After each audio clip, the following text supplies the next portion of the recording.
새벽 6시경에 충북 충주에서 이런 일이 있었습니다. 제한속도 60도로, 아이고, 제한속도 60도로에서 6시가 좀 지났는데 껌껌한데 아직 해 뜨기 전이죠. 그런데 무단횡단하는 사람, 빨간불에 횡단보도 살짝 지난 곳을 검은 옷을 입고 무단횡단합니다. 불박차 속도가 좀 빨라 보이는데 60보다 좀 빨라 보이죠? 근데 언제쯤 보일까요? 여기쯤 보일까요? 거리가 얼마나 될까요? 여기서 여기까지요. 여기는 좀 환한 편인데 여기는 상대적으로 어둡죠. 네, 이런 곳에서 사고가 있었습니다. 안타깝게도 무단횡단자는 사망했습니다. 불박차 속도 60보다 빨라요. 한 70 정도 되는 것 같습니다. 유죄일까요? 무죄일까요? 운전자보험에 가입되어 있는 것으로 5천만 원 형사비는 됐습니다. 네, 형사비하고 그리고 검사가 형사비 된 점을 감안해서 약식 기소했는데요. 약식 기소된 것에 대해서 제가 정식재판 청구해보세요. 약식명령이 정식재판 청구해보세요. 그렇게 권해드렸습니다. 이 사건 유죄 나왔을까요? 무죄 나왔을까요? 자, 투표해보겠습니다. 투표 시작. 네, 여러분들의 12%는 유죄다. 88%는 무죄다. 다시 한번 영상 보시죠. 네, 여기서 이렇게 이번 사고 판결이 선고됐습니다. 지난 11월 29일 사고 나고서 1년 하루 366일 만에 판결 선고. 피고인은 무죄입니다. 80대 중반에 할머니를 충격해서 사망케 했다. 피고인은 이번 사고를 예상할 수도 없었고 또 도저히 피할 수 없었다. 그래서 잘못이 없다고 주장하는데 살펴보면은 자동차 운전자는 통상 예견되는 사태에 대비해서 그 결과를 회피할 수 있을 정도로 조심하면 된다. 일반인을 기준으로 한다는 것이죠. 통상 예견하기 어려운 이례적인 사태 발생을 예견해서 미리 대비해야 될 상황은 아니다. 즉, 내 녹색 신호에 가는데 빨간불에 무단횡단한다는 것을 어떻게 예상하느냐. 피고인은 녹색 신호에 따라 진행하면서 피해자가 보행 신호 빨간불에 횡단보도를 지난 지점에서 무단횡단하고 있는 것을 거기에 예상해서 미리 속도를 줄여야 된단 말이냐. 그건 아니다. 그리고 또 횡단보도 앞이라고 해서 횡단보도가 빨간불에 거기 멈추란 얘기냐. 그것은 신호등 없는 횡단보도는 서행 그리고 보행자가 있거나 또는 건너려는 보행자 있을 때는 일시정지해야 되지만 근데 내 녹색 신호 아니냐. 녹색 신호인데 빨간불에 무단횡단할 것을 대비해서 미리 속도를 줄이거나 일시정지해야 될 그런 것은 아니다. 이곳은 제한속도 60인 왕복 6차로 도로다. 불박차는 한 100m 떨어진 곳에서는 78.19km로 진행하고 있었다. 충돌 직전에는 57.5였다. 감정서에 의하면 시속 71.9 정도로 달리고 있었다. 그런데 무단횡단한 사람 발견했을 때 몇 미터 거리겠느냐? 한 15m 정도다. 만약 60으로 간다 하더라도 60일 때 반응 시간 0.8초로 하면은 31m가 30.9m 필요하다. 일반적으로 1초로 하죠. 그럼 34m입니다. 이 국립과학수사연구원에서는 31m 필요하다고 그랬는데 14.5m에서 발견하면 어떻게 피하느냐? 도저히 못 피한다. 그리고 껌껌하고 주변이 어둡고 그리고 횡단보도에는 그 불빛이 비춰지지만은 그 딱 벗어나게 되면 상대적으로 더 어둡다. 그럼 어떻게 피하느냐? 무죄다. 네. 제가 방송에서 설명드린 이 방송에서 2번 설명한 걸로 기억하는데요. 보세요. 자, 60을 지켰다 하더라도 이때쯤 보일까요? 국립과학수사연구원은 아마 이때쯤으로 본 것 같습니다. 이게 한 14.5m 될 것 같은데요. 근데 조금 더 일찍이라 하더라도 조금 더 일찍. 자, 여기 안 보이죠? 이때쯤이라 하더라도 이거 글쎄요. 한 20m 될까요? 국과수는 30.9m. 도로교통공단은 34m로 봅니다. 반응 시간은 1초로 보는 거죠. 0.7초 내지 1초. 그동안에는 뭐야? 그러고 0.7초 1초 후에 브레이크를 밟는다는 거죠. 그럼 찡 미끄러지는. 그래서 그 반응 시간, 반응 거리, 공주 거리, 그 다음에 또 브레이크 잡으면서 끽 제동 거리, 활주 거리, 그걸 합친 것이 정지 거리죠. 정지 거리가 도저히 안 된다. 제가 이번 사고 이거 못 피하겠는데요. 이거 예전엔 이런 거 무죄 나오기 어렵지만 지금은 국가수나 도로교통공단의 분석을 거치면은 무죄 가능성이 있으니까 반드시 약식 기소된 것에 그냥 끝내지 말고 약식 명령에 정식 재판 청구해 보세요라고 그렇게 제가 권해드렸어요. 이 사건 운전자보험에 가입돼 있는데 운전자보험에서는 도움을 못 받아요. 왜냐하면 운전자보험이 이렇게 돼 있습니다. 자, 옛날 거라서요. 변호사 선임비가 2천만 원 나오는데요. 약식 기소는 안 돼요. 정식 기소된 경우에만 나옵니다. 그래서 이분을 제가 도와드리고 싶어도 약식 기소돼서 정식 재판 청구한 경우는 근데 운전자분 돈이 안 나와요. 정식 기소돼야만 나옵니다. 이거는 옛날 거죠.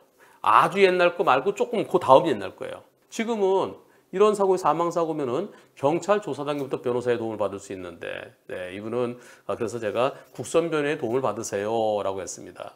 국선 변호인의 도움을 받아서 무죄 판결 나왔는데요. 자, 변호사 국선이잖아요. 이 사건 무죄 판결은 상당한 의미가 있습니다. 네, 이런 사건이 무죄라는 거죠. 예, 비슷한 사건 제가 무혐의 받은 사건도 지난번에 한번 속도 위반했다 하더라도 제한속보다 더 빨랐다 하더라도 그러나 내가 제한속을 지켜도 도저히 못 피한다는 그럴 때는 무죄, 무혐의가 나오는 겁니다. 제가 이분께 여쭤봤습니다. 이분께 제가 방송에서 설명했던 그 내용 그대로 무죄 선고했네요. 검소가 항소할 가능성이 커 보이는데 그렇다고 걱정 안 하셔도 됩니다. 왜냐면 네, 1심 판결을 잘 썼어요. 이거는 항소심 가더라도 무죄입니다. 유족들과 5천만 원 형사 합의한 후 검사가 벌금 300만 원 약식 기소했을 때 그냥 벌금 내고 끝낼 마음도 있지 않으셨나요? 사고 난 이후 경찰, 검찰 약식 기소 후 약식 명령의 정식재판 청구, 또 국선변호인이 선임된 재판 진행 1년의 과정에서 제일 힘들었던 때는 언제였나요? 가장 크게 도움받은 사람은 언제 어떤 부분에 대해서 누구였을까요? 사고 당시 운전자분 월 보험료 얼마나 내고 계셨나요? 그 운전자분, 그 당시 운전자분이 제대로 도움되었다고 생각하시나요? 지금은 한문철의 초기 대응 플랜으로 업그레이드 시키셨을까요? 아직 검사의 항소 여부가 남아있긴 하지만 벌금 300만 원 내고 끝났을 때와 최종적으로 무죄 확정됐을 때 가장 큰 차이는 무엇이라고 생각하시나요? 이렇게 제가 질문을 드렸습니다. 이에 대해서 글이 올라왔어요. 이분하고 저하고 글을 얼마나 주고받았을까요? 예, 글 주고받은 게 30번, 요때 30번, 그 다음에 12번, 그 다음에 또 11번, 그 다음 4번, 그 다음 2번, 전부 다 몇 번 저랑 글을 주고받았나요? 42, 53, 57, 61번 저랑 글을 주고받았습니다. 예. 제가 이 사건은 운전자분 옛날 건 제가 변호는 못 해드리고 도와드릴 수는 없고 왜 운전자분 돈이 안 나오니까 제가 60여 번 글을 주고받았는데요. 그분이 저한테 글 올리시고 제가 글 올리고 서로 합쳐서 61번이라는 겁니다. 최종적으로 판결문에 대해서 이렇게 처음에는 벌금 내고 끝날 생각이었습니다. 제일 힘들었을 때는 사고 이후 경찰 조사 단계부터 법원 출석할 때마다 그냥 부를 때마다 처음이 제일 힘들죠. 예.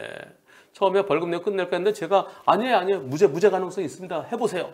먼저 한문철 변호사님의 조언과 투표를 통해서 무죄 의견 보내주신 청취자분들의 도움이 가장 도움이 컸던 것 같습니다. 그리고 또 국선 변호인도 도움이 컸고요. 월 보험료, 운전자 보험 15,000원 정도로 알고 있습니다. 형사 합의금 부분에서는 도움이 되었지만 그것 외에서는 도움이 안 된 것 같습니다. 그렇습니다. 형사 합의금이 1억 원 나오는 거였죠. 예. 그래서 그 중에서 5천만 원을 합의하셨는데요. 지금 2억 원까지입니다. 2억 원 나오죠. 15,000원? 지금도 15,000원 내면 똑같이 2억 원, 변호사님비 5천만 원까지 도움받을 수 있어요. 그리고 경찰 초기 대응부터, 경찰 단계부터 지금은 당연히 DB로 업그레이드 했습니다. DB로 업그레이드, 한문철의 초기 대응 플랜으로 업그레이드 하셨다는 거네요. 벌금을 내고 마음을 지었다면 마음의 짐을 안고 살아야 했겠지만 무죄 판결 이후에는 마음의 짐을 조금은 내려놓을 수 있을 듯합니다. 그렇죠. 내 잘못이 아니었어. 예. 아울러 운전자 보험을 가입하더라도 꼭 경찰 조사 단계부터 도움을 받을 수 있는 것으로 가입이 필요합니다. 그렇죠. 초기 대응 플랜이 그래야 되는 거죠. 네, 시청자분들도 다시 한번 꼭 확인하시고 언제 어디서 일어날지 모르는 사고에 대비하시길 바라겠습니다. 네, 이분은 이제 검사가 항소할 겁니다. 제가 볼 때는 100% 항소합니다. 대법원의 상고는 안 하겠지만 저 항소는 100% 합니다. 항소심에서도 또 이제 국선 변호인의 도움을 받으셔야 되겠죠. 네, 국선 변호인의 도움 받으시겠는데 또 저한테도 이곳에 글을 올려주세요. 제가 계속 도와드리겠습니다. 마지막에 무죄 확정되는 그 순간까지 제가 계속해서 도와드리겠습니다. 그리고 벌금 300만 원 내고 끝냈을 때하고 그리고 무죄일 때하고 우선 난 잘못 없어. 확인받았어. 국가로부터, 판사로부터, 법원으로부터 확인받았어. 이것도 있지만 또 하나가 있습니다. 뭘까요? 이분 벌점 100점 받으셨을 거예요. 안전운전 의무 위반 10점, 사망 1명 90점. 예. 그럼 어떻게 되나요? 벌점 100점. 무죄되면 없어져요, 그게요. 그게 벌금 내면 끝내지 벌점 100점을 안고 가야 돼요. 그럼 다른 것부터 하나 있으면 120점의 면허가 취소돼요. 그래서 그것도 상당히 큰 거죠. 특히 직업적으로 운전하시는 분들은 정말 큰 거죠. 제일 중요한 거는 내 잘못이 없다는 걸 확인받았다는 거. 그런데 이분이요. 그냥 벌금 내고 끝내지. 예. 그랬으면은 평생 두고 나는 사람을 사망케 한 죄인이야. 이 마음으로 살아가셔야 되잖아요. 그래서 여러분들 이제는 이제는 옛날하고 다릅니다. 보통 변호사 선임하면은 네, 합의하고 잘못했다고 그러고 집행유예 받읍시다. 그건 옛날 얘기예요. 이제는 과연 내가 잘못이 있을까? 내가 속도는 조금 넘었다 하더라도 그럴 때는 무죄 주장을 해야죠. 언제부터? 경찰 단계부터. 경찰 단계부터 네, 난 잘못 없다고 주장하고 국과수 또는 도로교통공단에 사고 분석해달라고 강하게 요청하고 그래도 경찰은 네, 혐의 없으면 안 해요. 네, 거의 대부분 98, 9%는 그냥 검찰을 송치한다고 생각하셔야 돼요. 그럼 검찰에서도 무혐의 받아야 되죠. 그러면서 검찰에서 무혐의 주장을 하면서 근데 돌아가신 분 내 차에 돌아가셨으니까 좀 안타깝다. 내가 무죄 주장하는 건 별개로 내 차에 돌아가신 분들께 도의적인 측면이 아니라요. 어차피 내가 운전자 보험에 가입돼 있고 운전자 보험 돈이 나오고 그리고 경찰에서 검찰을 송치되면은 교통사고 사실 확인은 있잖아요. 그거 있으면 운전자 보험에서 나와요. 형사비하면. 그 돈으로 지금 요즘 거는 2억 원 한도 내죠. 2억 원 한도에서 뭐 5천만이 됐든 1억 원이 됐든 근데 상대가 너무 무리한 요구를 하면은 형사 합의하고 싶은 마음도 없어지겠죠. 네, 상대 측에서 아유 죄송합니다. 저 운전자분 진짜 힘드시겠네요. 근데 이렇게 얘기한다 그러면 좀 여유 있게 드릴 수도 있는 거고요. 형사합의는 내가 잘못해서 처벌을 낮게 받기 위해서 그래서 형사합의도 필요하지만은 경우에 따라서는 내 잘못이 없다는 걸 주장하면서도 형사합의가 필요할 때도 있고요. 그럴 때는 형사합의는 내가 끌려다니는 게 아니죠. 난 잘못 없지만은 사망했기 때문에 피해자라는 거예요. 실질적으로는 자동차 운전자가 피해자죠. 네, 그 유족들 나중에 무죄 받으면 보험사로도 받는 것도 한 푼도 없을 수 있잖아요. 민사랑 형사는 다르다 그래서 조금 받을 수도 있겠지만 받을 게 막밖에 안 돼요. 없을 수도 있고요. 그럴 때 내 운전자에서 나오는 형사합의금 좀 이렇게 지급하면은 그 유족분들에게 도움이 될 수 있잖아요. 큰 도움이 될 수 있잖아요. 네, 그래서 운전자 보험 필요하고요. 이분 말씀대로 운전자 보험은 옛날 거는 형사합의하게 한 데는 좀 도움이 됐지만은 그러나 나머지는 도움이 하나도 안 됐어요. 운전자 보험 꼭 필요하고요. 그리고 경찰 조사 단계부터 변호사의 도움을 받을 수 있는 초기 대응 플랜이 필요합니다. 그동안 마음고생 많으셨습니다. 네, 그리고 벌금 300만 원 끝낼까도 고민하셨지만 그래도 끝까지 가십시다. 제 권유를 들으시고 번거로워요. 재판 받으려면. 내 돈 내고 하는 것도 아니죠. 운전자 보험 이점 변호사 선임비 안 나와서 국선 변호인의 도움을 받고서 하셨는데요. 네, 국선 변호사께서도 도움 많이 주셨다고 그렇게 말씀하셨고요. 근데 이 사고 왜 무죄일까요? 무죄이기 때문에 무죄입니다.